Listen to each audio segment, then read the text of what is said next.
department there this morning to learn what they are doing to keep us safe. Obviously, a tense time for them right now. Good morning, Allie. Good morning. Yeah, and I'm actually have the pleasure. I'm joined right now by Warren Voth, who is here from the San Diego Sheriff's Department in tell me how to say it. ASTREA. ASTREA. So tell me a little bit about this program and what you guys do here and the resources you have. Yeah, you bet. So ASTREA stands for Aerial Support to Regional Enforcement Agencies. It's the San Diego County Sheriff's Aviation Unit. It's been around since 1971. We operate 8 helicopters. We operate firefighting helicopters, law enforcement helicopters, and we perform all kinds of missions all over the county of San Diego. It's 4,500 square miles.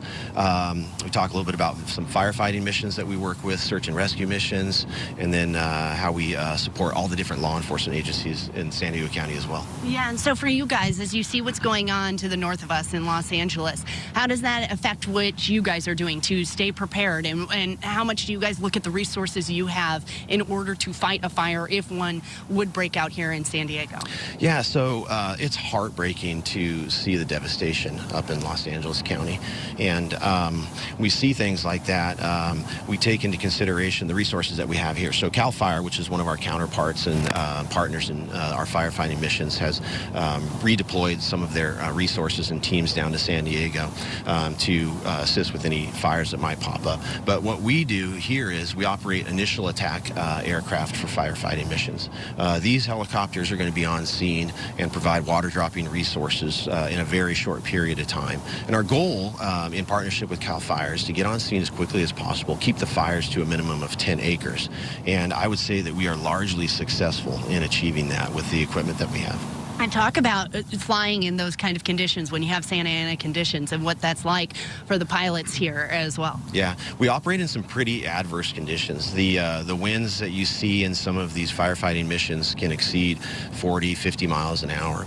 And we try to stay on scene with winds that high and still try to be effective. But at some point, the air and the winds disperse the water and it becomes ineffective, and you'll find that we have to leave until it becomes more manageable. The same is applies to the fixed wing aircraft as too. So some of those bombers and things like that will return to base too. Okay, so obviously as we see the conditions, and I mean, it's just a good reminder for people to be aware because we are under that red flag warning through Wednesday. So what would your advice be to people? My advice is if you plan on doing yard work, or if you plan on doing activities that might result in some type of spark, or if you're going to operate off-road equipment or things like that, take into consideration what the conditions look like. Are the winds blowing? It's very dry. The relative humidity in most parts of the county is below 20%. That kind of humidity contributes to extreme fire weather. And just use some common sense. If you feel like you've got to do yard work, or if you've got to operate some type of equipment, have a water source nearby at the very least, or just put it off until the conditions change altogether. All right. Well, very unique experience to be here, see some of the helicopters that are really ready to go.